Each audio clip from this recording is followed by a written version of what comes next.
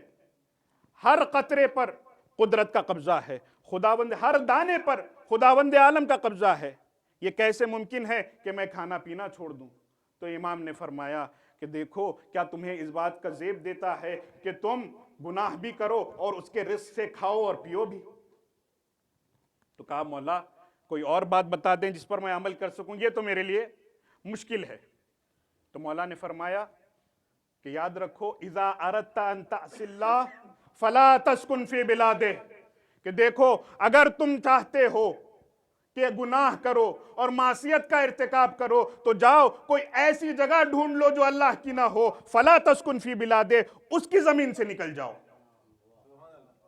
پریشان ہو گیا، کہا مولا یہ تو پہلے والے سے بھی زیادہ سخت ہے، ایک بار کی انسان کچھ دیر تک کھانا پینا تو چھوڑ سکتا ہے، لیکن زمین پہ رہنا کیسے چھوڑے گا؟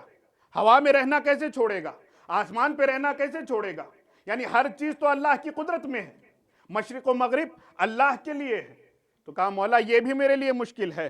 تو امام نے فرمایا کہ کیا یہ اچھی بات ہے کہ تم اللہ کے رزق سے کھاؤ بھی پیو بھی، اس کی بلاد میں رہو، اس کے شہروں میں رہو، اور پھر اس کے مکان کا استفادہ بھی کرو اور اس کی معصیت بھی کرو؟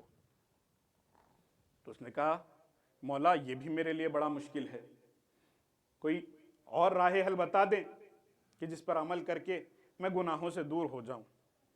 تو عزیزان گرامی یہاں دیکھیں امام ایک کے بعد ایک باتیں اس سے بیان کرتے جاتے ہیں، گویا صرف وہ اس سے بیان نہیں کر رہے ہیں، تمام انسانیت سے بیان کر رہے ہیں کہ دیکھو میں تمہارے لیے مراحل کو بیان کر رہا ہوں، اب یہ دیکھنا ہے کہ تم کس مرحلے پہ آتے ہو، تمہارے لیے کون سا مرحلہ ہے کہ جہاں پر آ کر تم توبہ کرو گے۔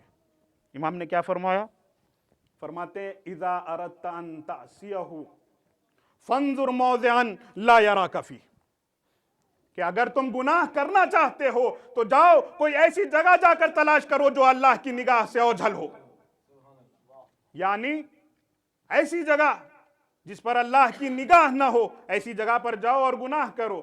پریشان ہو گیا، کہا مولا ایسی کوئی جگہ نہیں ہے، وہ تو عالم الغیب ہے، دلوں کے حال سے واقف ہے، ایسی کوئی جگہ نہیں ہے جو اس کی آنکھوں سے اوجھل ہے۔ مولا مشرق پہ بھی اس کی نظر ہے، مغرب پہ بھی اس کی نظر ہے، ایسا کوئی مکان نہیں ہے جو اس کی نظر میں نہ ہو۔ مولا کیسے ممکن ہے میں کہ ایسی جگہ جاؤں اور عمل کروں؟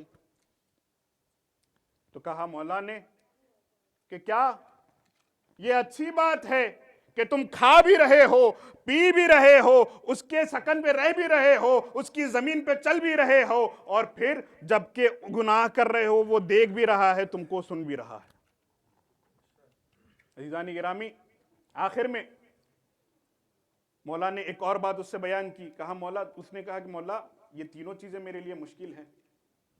تو امام نے فرمایا کہ میں آخر میں تیرے لیے ایک اور بات کرتا ہوں، ممکن ہو تو اس پہ عمل کر لینا۔ کیا فرمایا امام نے؟ امام فرماتے ہیں اذا جاءک ملک الموت لیقبض روحک فقل لہ اخرنی حتی اتوب۔ اللہ اکبر۔ امام فرماتے ہیں کہ دیکھو اگر تم گناہ کر رہے ہو اور تم نے اتنا گناہ کر لیا ہے، ساری زندگی ابتدا سے انتہا تک تم نے گناہوں میں بسر کر دی ہے، اور تمہارا وقت آخر آ گیا ہے، اور ملک الموت جب تمہارے قریب آ جائے، قریب آنے کے بعد جب موت کا تقاضا کرے تو اس سے کہنا اے ملک الموت مجھے چند دیر کی مہلت دے دے، میں چاہتا ہوں کہ توبہ کر لوں۔ اگر ممکن ہو تو اس سے کہنا یہ۔ تو اس نے کہا کہ مولا یہ بھی ممکن نہیں ہے، ملک الموت کسی کی بات سنتا نہیں ہے، اس نے انبیاء کو موقع نہیں دیا، اس نے اولیاء کو مہلت نہیں دی، بڑے بڑے بندگان خدا کو اس نے مہلت نہیں دی، تو میری کیا بساط ہے؟ عزیزان گرامی بس یہاں رک کر ایک جملہ کہوں کہ یہ حقیقت ہے عزیزان گرامی، کہ ملک الموت کسی کے در پہ نہ اجازت لیتا ہے، نہ کسی سے مہلت کے تقاضے کو قبول کرتا ہے. یہ تو عظمت جناب سیدہ کے در ہے کہ جو اس طریقے سے بلند ہے، جس کی بلندی یہ ہے کہ ملک الموت بھی جب آتا ہے تو بغیر اجازت داخل نہیں ہو سکتا. سلوات. جناب سیدہ پہ بآواز بلند صلوات.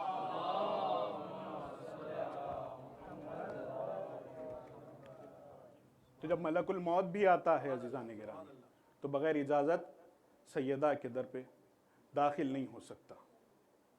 بس عزیزان گرامی، میں نے زحمتوں کو تمام کیا. آپ کی اطاعت کی بات چلی تھی، محبت کی بات چلی تھی، اور محبت کا تقاضا یہ تھا کہ اس کی اطاعت کی جائے. اور آئیں دیکھیں کہ کس طریقے سے میدان کربلا میں کربلا والوں نے درس دیا ہے. یہ بارہا آپ نے سنا ہوگا کہ کربلا صرف قتل گاہ نہیں ہے بلکہ کربلا درسگاہ ہے. ہر شے کا درس کربلا سے ہمیں ملتا ہے. چاہے اطاعت کا درس ہو وہ کربلا سے ملے گا، شجاعت کا درس ہو کربلا سے ملے گا، صبر کا درس ہو کربلا سے ملے گا. اللہ اللہ، اطاعت کی اس بلندی پہ اپنے آپ کو حسین نے فائز کر دیا کہ راضیتم مرضیہ کی منزل پہ فائز ہو گئے. اللہ اکبر. اطاعت صرف حسین نے نہیں کی ہے بلکہ آپ دیکھیں کہ اصحاب حسین نے کس طریقے سے امام حسین کی اطاعت کی ہے. اللہ اکبر. جب شب عاشور حسین نے چراغوں کو بجھا دیا، بجھانے کے بعد کہا اے اصحاب، اے میرے اصحاب باوفا، میں حسین مظلوم تم سے بیعت کو اٹھاتا ہوں، جاؤ میں تمہارے جنت کی ضمانت بھی لیتا ہوں، تم چلے جانا، تم پر کوئی زور و زبردستی نہیں ہے. لیکن اللہ اکبر، جیسے ہی چراغ روشن ہوئے تو کیا دیکھا کہ تمام اصحاب اپنی اپنی تلواریں گلوں پہ رکھے ہوئے ہیں. کہتے مولا، ارے یہ زندگی کی کیا بساط، اس کی کیا حقیقت اگر یہ آپ پہ قربان نہ ہو. جزاکم ربکم. اللہ اکبر. یقیناً آپ اربعین حسینی منانے کے لیے آئے ہیں. بڑے خوش نصیب ہیں کہ خدا نے ہمیں یہ شرف دیا ہے کہ ہم کربلا جائیں گے، نجف سے کربلا تک کا سفر کریں گے. یقیناً آپ تصور کریں کتنا کھانا دیا جا رہا ہے، کتنا پانی دیا جا رہا ہے. اس بات کا احساس کیا جا رہا ہے کہ کہیں کوئی زائر بھوکا نہ رہنے پائے، کہیں کوئی زائر پیاسا نہ رہنے پائے. کہا کیوں؟ اس لیے کہ حسین کی تمنا تھی نا، ارے میرے زائر کی خدمت کرنا، اسے کھانا دینا، اسے پانی پلانا، اسے مہمان رکھنا. میں کہوں گا مولا ہم زائروں کا اتنا خیال ہے، لیکن اللہ اکبر، روز عاشور 3 دن کا بھوکا پیاسا. جزاکم ربکم. اللہ اکبر. آپ اربعین منانے آئے ہیں. اللہ اللہ. تاریخ دیکھیں، مقتل کو اٹھائیں. ارے ایک بہن کی تمنا ہے اپنے بھائی کا اربعین کرنے کی. ارے کون سی بہن؟ کہا زینب ہے کہ جب اربعین کرنے کے لیے کربلا کے میدان میں آئی ہے تو روایت بتاتی ہے زینب ناقے سے اتری نہیں ہے بلکہ اپنے آپ کو قبر حسین پہ گرایا. کہا بھیا، اللہ اکبر، کہا بھیا ہم پر تمہارے بعد کیسے کیسے مظالم ڈھائے گئے. بھیا ہمیں کوڑے لگائے گئے، تازیانے لگائے گئے، ہمارے ہاتھوں کو باندھ دیا گیا، ہمیں قیدی بنایا گیا، ہماری ردائیں چھین لی گئی. اللہ اللہ. یہ بیان کرتے کرتے زینب نے کہا بھیا تمہاری لاڈلی سکینہ. جزاکم ربکم. جب یہ قافلہ مدینہ پہنچا ہے، بس میں نے آپ کی زحمتوں کو تمام کیا. جب یہ قافلہ مدینہ پہنچا ہے تو آپ یہ دیکھتے ہیں کہ فطرت ہے انسان کی، جب اپنے ماں باپ سے ملتا ہے بھلے ہی کتنے مصائب ڈھائے گئے ہوں، کتنے مظالم ڈھائے گئے ہوں، چھپائے رکھتا ہے، کسی سے بیان نہیں کرتا. لیکن جب ماں باپ سے ملتا ہے فوراً شکایت کرتا ہے اے بابا، اے اماں، آپ کے بعد میرے اوپر کیسے کیسے مظالم ڈھائے گئے. ہائے زینب جب قبر سیدہ پہ پہنچی ہے، ارے کیسے کیسے بیان کیا ہے. کہا اماں میرا گھر لٹ گیا. اماں کہا اماں تمہارا گھر لٹ گیا اماں، میرا جوان علی اکبر 3 دن کا بھوکا پیاسا سینے پہ برچھی کھائے سو گیا اماں، میرا بھائی عباس بازو کٹائے سو گیا اماں، اماں تمہارا لاڈلا حسین جس کو تم نے 3 دن کا بھوکا پیاسا کیسے دیکھا ہوگا؟ ارے میں نے دیکھا ہے، شمر سینے پہ تھا اماں۔ اللہ بس زحمت تمام کی۔ اس کے بعد روایت کہتی ہے زینب نے دائیں دیکھا اور بائیں دیکھا، دیکھنے کے بعد جب کوئی نظر نہ آیا تو زینب نے کہا اماں میرے بازوؤں پر یہ رسی کے نشان دیکھنا اماں، کہ کس طریقے سے ہمیں قیدی بنایا گیا تھا، کس طریقے سے سید سجاد کو اسیر بنا۔ الا لعنت اللہ علی القوم الظالمین وسیعلم الذین ظلموا ای منقلب ینقلبون۔ ماتم حسین۔